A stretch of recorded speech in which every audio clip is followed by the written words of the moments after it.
He's back. Well, at least on a G League floor and for 15 minutes, but 15 really, really good minutes as your Orlando Magic prepare for the second half of their season. Jonathan Isaac is back on a professional basketball floor. We'll talk about his G League debut, plus what the Magic's goals are for the second half of the season. It's time for Locked On Magic. You are Locked On Magic, your daily Orlando Magic podcast. Part of the Locked On Podcast Network, your team every day.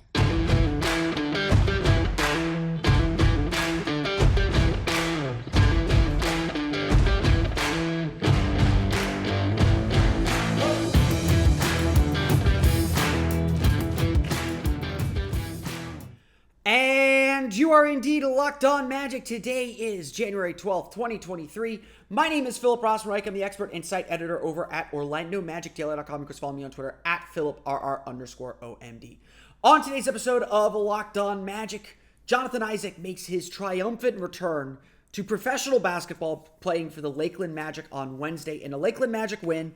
But Jonathan Isaac looked very, very, very, very, very, very good, or at least better than you could expect for a guy who hasn't played professional basketball in 2.5 seasons. We will chat about Jonathan Isaac's game, what he did, how he looked, and what it all means. Plus, get into some of the goals for the Orlando Magic here in the second half of the season as we continue to look, as we start to look ahead to the final 40 games of the season now. I guess we're at 40 games of the season now. We'll get to that coming up here in just a moment. First, we want to thank you again for making Locked On Magic part of your team, of your day, every day, no matter when you listen to us, whether it's first thing in the morning, whether it's right when we upload. We truly appreciate you making Locked On Magic part of your day, every day. Remember, there's a great Locked On podcast covering every single team in the NBA. Just search for Locked On and the team you're looking for, the Locked On Podcast Network. It's your team every day.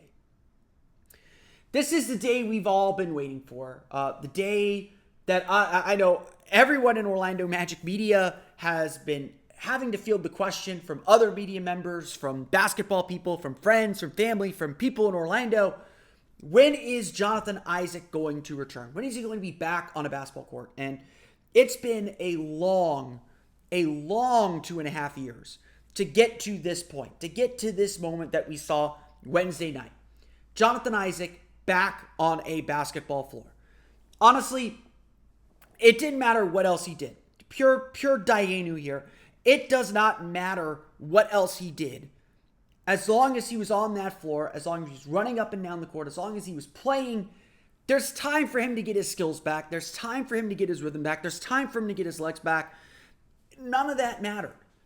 All that mattered was he was on the floor playing basketball once again. And he will have opportunity to grow from here. He will have opportunity to get better. He will have opportunity to get to get himself back into playing shape or into game shape. He will have all that time looking ahead. Wednesday's first game, Wednesday's first outing was simply about being out on the floor. So just by virtue of him stepping onto the floor, it was a win. Nothing else mattered. Nothing else he did was, not that it wasn't important, because obviously he wants to play well. We all want him to play well. But none of it mattered except that he played. So Wednesday was a victory in and of itself.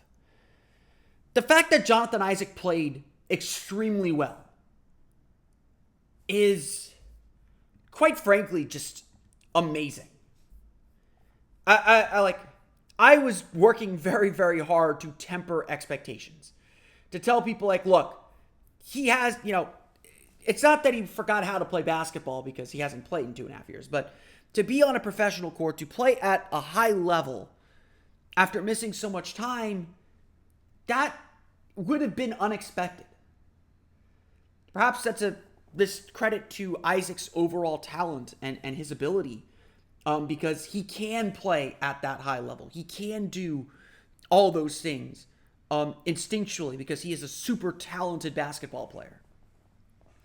And it all showed in that first game. The stat line should tell you how impressive it was, but it doesn't capture how impressive he was. 15 points, 6 for 12 shooting, 15 minutes. It was truly incredible to see him back on the floor and to see him play so well. Now, granted, they don't play defense in the G League. Like no offense to the G League. It is not known for its defense. There's a lot of up and down play, a ton of possessions. He was going to get his opportunity to score. And the Lakeland Magic and his teammates on the Lakeland Magic were doing everything they could to make sure Jonathan Isaac had the ball in his hands. They wanted him to go out there and score a ton, which is perfectly all right. That's fine. No complaints about that. Isaac, too, was playing aggressively. The first time he got the ball, he drove the ball right into his defender, picked up a foul. But honestly, as impressive as the scoring output was, what was impressive to me about Jonathan Isaac's game was the way that he played. The fact that he was moving so quickly, moving so instinctually, seeking out contact, honestly grabbing guys and bumping them into him at times, pushing them away at times. He was not afraid of anything and was playing completely free. On his first field goal of the game, the first time that he scored on the field, at least not at the free throw line, he caught a lob that was late, brought it down, pivoted, pump faked, took a foul, took contact, and made a basket. Like, this is the kind of play that Jonathan Isaac had. This was the kind of play he was making. His first defensive possession, he got a deflection and closed out for a 24-second shot clock violation. This is the Jonathan Isaac we remember. He had to play a lot of center in this game because of Lakeland's dearth of big men. But when he was in the game, the opponents stopped driving. They didn't want to challenge him. And he was able to switch and get out on guys and move really, really quickly and close gaps really, really quickly. Honestly, it didn't look like he missed much of a beat. Now, he may have looked like the rookie version of himself, but it probably wasn't. Like, it was better than he was when he was a rookie. He didn't miss a beat. He played only 15 minutes of the game. First half, scored 13 points. Second half, he looked tired. Definitely looked a little gassed and winded. He couldn't get any of his shots to fall from outside the paint. He ended up missing a bunch of He missed a couple three-pointers. He missed a dunk in transition where you could just kind of tell that his timing was just a hair off. And by the end of his final stint in the fourth quarter, he wasn't as active getting out to shooters, getting out to play defense as much. You could tell that the wheels were churning, but they were running low on fuel. But again, what mattered in this game is that he played. What mattered in this game is that he was out there making things happen.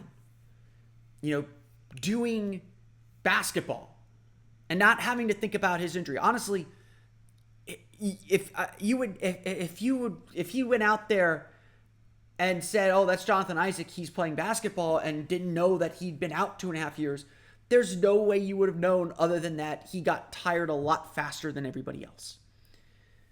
And that's how it's going to be. My assessment, honestly, Jonathan Isaac does not need to be in the G League.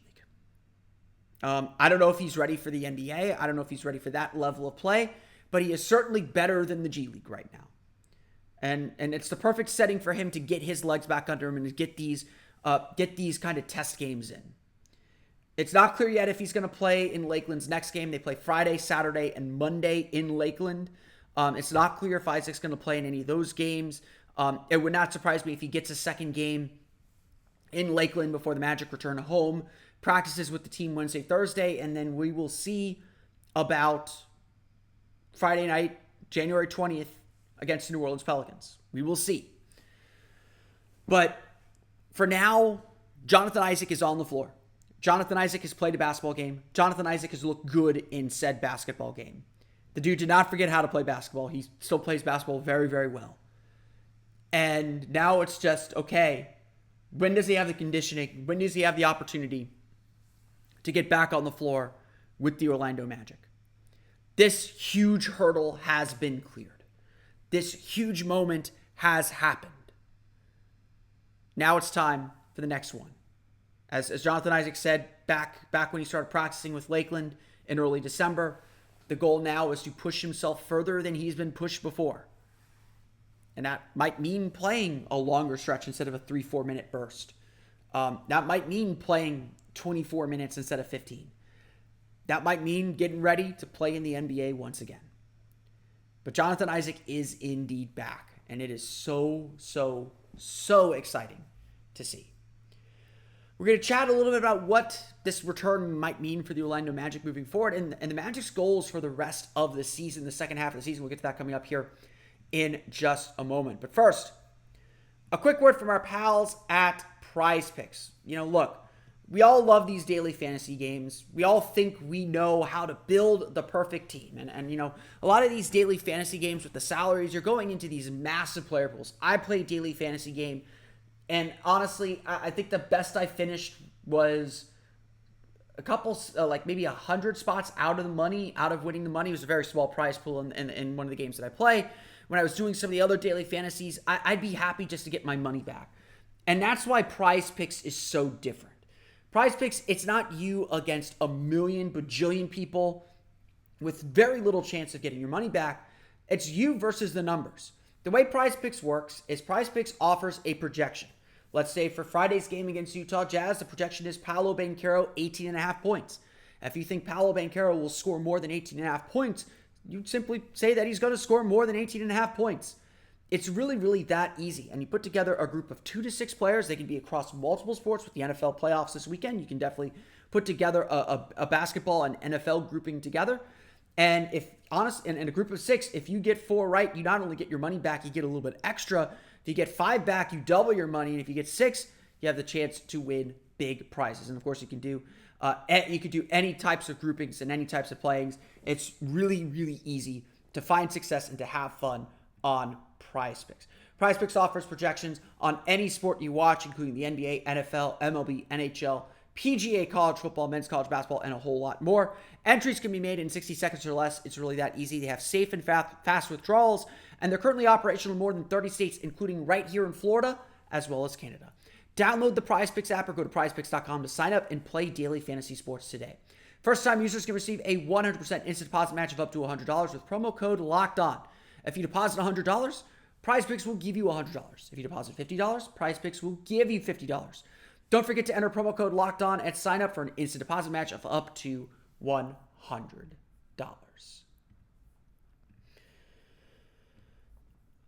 We're still getting ready and looking ahead to the third quarter of the season. We'll look back a little bit on the first half of the season. On tomorrow's episode of Locked On Magic, I will probably be ready to name my second quarter MVP and talk a little bit more about that. I apologize, I'm not super ready for that quite yet. But for today, now that we have Jonathan Isaac in tow, the question that I've started to get is, where does Isaac fit into this team? There are plenty of people who will acknowledge, and I think it is a fair question to ask. Jonathan Isaac is no longer the future of this team, is no longer kind of a core future piece of this team. Despite the salaries making, despite the investment the Magic have made in him, despite the patience the Magic have shown, he is not Paolo Banchero and Franz Wagner. Essentially, the Magic's 2 cornerstone players that we are pushing to be in the All-Star, the Tower Beam Coalition with their friends at a Royal Pain, as well as Locked On Kings. Vote Kings players. I am trying to get Kings fans to vote for Magic players in the All-Star game. Friday is a triple vote day. Just remember there. But Paolo Banchero and Franz Wagner look like the future stars of this team. As excited as Franz has said he is to play with Jonathan Isaac, and they will get their time together, and would not surprise me if all 3 share the court together at one point too. Whether it's Isaac at the 5 or Franz at the 2. It's still a lot of work. There's still a lot to be done. There's still a lot to say about this team, and a lot to say about where Isaac fits into this group. I would tell people first, I've been telling people all year, look, getting Isaac back is going to be great. It's going to help this defense. It's going to help this team a ton more. More talent is never bad. But you have to view Isaac as a bonus. And especially this season, the goal is simply to get Isaac on the floor. like I said about this game on Wednesday in Lakeland, it didn't matter how many points Jonathan Isaac scored. All that mattered is he played. He got on the floor, he played. That's for these final 40 games, whenever Isaac rejoins the team, the goal for him is simply to play, to get to the end of the season, to feel better, and to be able to spend this offseason improving his skills as a player instead of worrying about having to rehab and get back from an injury. That's going to be the key for this team, for this player moving forward. And so, again, I get these big picture questions. I acknowledge them, but that's not really the concern with Jonathan Isaac. Isaac is probably the one player that's exempted from what this team needs to see the rest of the way, because the rest of this season is about player evaluation. Let's not kid ourselves. As much as we love this group, as much as this group loves each other, the realities of the basketball business are about to hit this Magic team pretty hard. And that's not to say that something's about to happen at the trade deadline. Something very well may happen at the trade deadline. Would not surprise me if the Magic do make some cosmetic moves, whether that's moving off of Terrence Ross at long last. I don't think the Magic are going to get exactly what they want for him. And freeing up a roster spot, which they may or may not use on Kevon Harris or some other 10-day contract player to take a look at a player. It could mean a Gary Harris trade or a Mo Bamba trade. It could mean a number of things. Anything can happen. But I'm not expecting some major trade in the offseason. I am expecting this team to be a little bit more proactive this offseason rather than at the trade deadline. The reality is, this season is going exactly how the Magic want it to go. This season, the Magic are showing signs of who they can be. We can clearly see what this team wants to be, wants to become, and who they can be. But more importantly, too, we're beginning to understand and learn its weaknesses. We know about the three-point shooting. That goes without saying. But there's depth issues. There's a lot of youth. There's a lot of players that are inconsistent. And the Magic are beginning to figure out, okay, these are the players we need to surround our stars with to get the most out of. That may honestly lead to some difficult choices and may lead the Magic to explore some opportunities that we're not quite thinking about quite yet. So the rest of this season is about that evaluation. Now, again, like I said, I don't think the Magic are going to disrupt a lot of that evaluation. I don't think they have conclusions made. And I don't think that they're in a position or the league views the Magic in a position to go out and make some of the aggressive moves that some people might want to see at the deadline. I don't think this is going to be a particularly active deadline for the Magic. Maybe they look for an opportunity to grab another bowl type player like they did last year. But I don't see the Magic doing a ton to dramatically shape this roster. Like I've said a million times, we'll get to this in the next segment, but this season's not about this season. It's not about making the play-in tournament. It's not about making the postseason quite yet. It's about evaluating and figuring out what this team has and who this team is. That's at the very heart of what's left to figure out this season. So Cole Anthony is a perfect example of this. I was on another podcast earlier today, talking a little bit about Cole Anthony and what I see in him. And honestly, this might be something worth exploring in greater detail, but this second half of the season is big for Cole Anthony. Because the secret to the Magic taking that next step, taking that's making up these 3 games they have between them and the play-in tournament is on Cole Anthony and his ability to lead the bench group. Cole Anthony has never come off the bench in his life, and it's clearly a role that he's still getting used to, and I think the Magic are right to give him the time, give him some of the space to figure out what that role means for him. He's been very inconsistent with it so far, but when he plays really well, like he did against the San Antonio Spurs, we see how dominant this Magic team can be. When he struggled with it, we've seen how much this Magic team can struggle, and their starting group is good, but not consistent enough quite yet. Now, we on top of that, we haven't seen this team at full health yet. Theoretically, that second unit with Cole Anthony will have Bol in the lineup as another offensive option. It will have Jonathan Isaac as a defensive terror. So you could theoretically have a lineup of Cole Anthony, Terrence Ross, Bol, Jonathan Isaac, and Bo Wagner. You could mix some stuff up. You could put Franz Wagner in there, have Isaac run more with the starters a little bit in whatever his minute restriction is going to be. You could bring Wendell Carter into that group and allow Jonathan Isaac to play some of the defense alongside Mo Wagner that Mo Wagner may struggle with. We don't know what this final rotation is going to be like. But we do know that Cole Anthony is going to be a key part of that second unit. And the Magic are winning and losing games right now in that second unit, in those early second quarters, in those late third quarters, early fourth quarters, when the Magic are letting their starters get a break before they come back in to end the game. As Orlando Magic's pumping out, as OrlandoMagic.com is pumping out right now, the Magic are actually a pretty good fourth quarter team. Overall, they're like 23rd in the league in net rating in the fourth quarter. Over the last 16 games since the losing streak ended, the Magic, I believe, are like 8th in the league in fourth quarter net rating.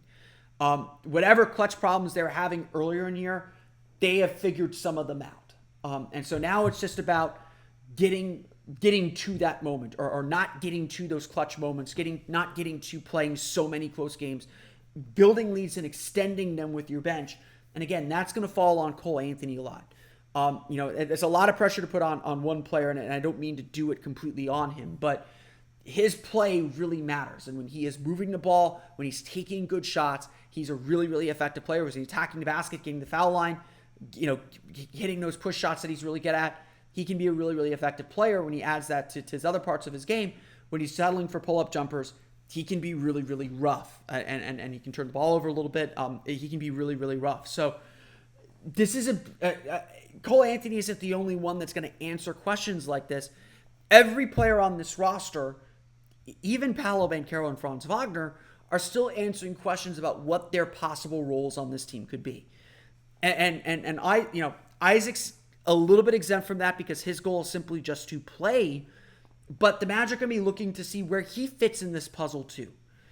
And that's still what this season's about. As promising, as exciting as these last 20 or so games have been, 16 games really have been, this team is still figuring out what its roles are, and more importantly, figuring out what the picture on this box looks like.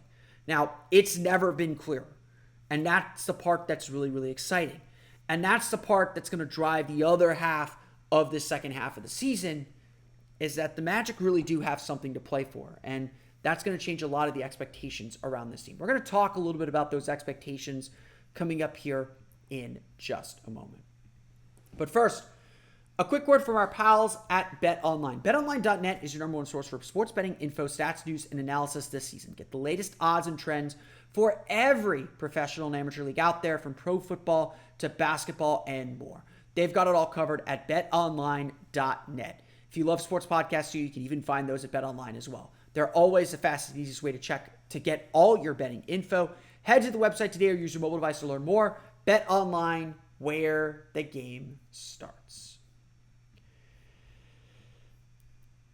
So I want to close today's show with talking about like our second half expectations by just saying the P word. Let's say it openly. Let's say it loudly. Let's say it proudly.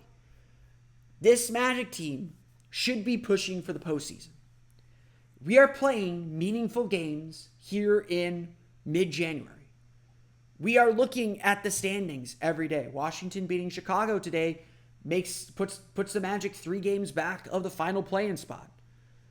The players know this too. They are talking very openly about making a playoff push and doing what they need to do to make a playoff push. And like I've said at the beginning of the season a little bit, this year is indeed about learning how to win. This year is indeed about getting better, winning more, getting more winning experience, and feeling a little bit of that playoff pressure. We are not judging this team based on the result. If this team fails to make the postseason, that does not make this season a failure. Sitting here at 16 and 25, 16 and 26. At 16 and 26, I can do math. That's 42. Sitting at 16 and 26, that is far ahead of the pace from last season. That is on track to win about 31 games. That puts the team that gives the team a pretty sizable improvement to build on, and shows hints of what they can be. But again, record, the win-loss column, That's not how we're judging the season. We're judging the season on the growth that this team makes, on whether we can find what this thing is going to look like when we're ready to win. And winning is a byproduct of that success. Like I'm not saying wins aren't important. But now that we are in a postseason chase, now that we can see like, oh, okay, like this team is capable. This team is good enough to win games on a nightly basis. They are, they're 16 and they're what 16 and 11 over the last 27 games, I think. No, that's not right. They've only got 16 wins. I'm blanking on my math here. They're 11 and 6 over their last 17 games. They are winning at a fairly nice clip. Again, we'll see how sustainable that is. We'll see if they can keep it. We'll see if this season we just go back and say, like, look, they were injured the first quarter of the season, and that's why they didn't make the play-in tournament. That would be a successful season for this group, for this young team, because we want to be playing meaningful games in March and April. We want to be playing games that have pressure, where the team has to win, where the team's level of execution and focus has to be high. We sat here disappointed with Monday's effort against the Sacramento Kings, not because they lost to a good Kings team. Losing that game isn't why we were disappointed. We were disappointed because the Magic didn't play to their standard. They didn't play the way they played against Golden State. The way that we know they can play, they played so poorly. They played unlike themselves, and they got embarrassed for it. They came back against Portland with the right response, with the right energy on a tough back-to-back, with a lot of things working against them. They won. And again, there wasn't perfect. It was shaky at times. There's a lot to improve on. There's a lot to get better at. But they won. And ultimately, that's what matters. Did you win the game? That's the easy stuff. And so we sit here then looking at this team, looking at what they're able to accomplish and what they're able to do, and we need to hold them still to that playoff standard, to a postseason standard. Now, they can fall short, and there's a lot to learn in the failure of it. But they should, if we're not going to hold them to the high standard, they should hold themselves to that standard. They should believe they are a postseason team, that they are going to be in that group, that they're going to get to play that pressure, single elimination game with a chance to advance, with a chance to learn and grow. They need to hold themselves to that standard. That needs to be the internal expectation. They won't say it publicly because they don't want us putting that pressure on them. And again, like I said, I don't think we should. But they should. They should be all about making this run. And see if they can make that rally. See if they can get there.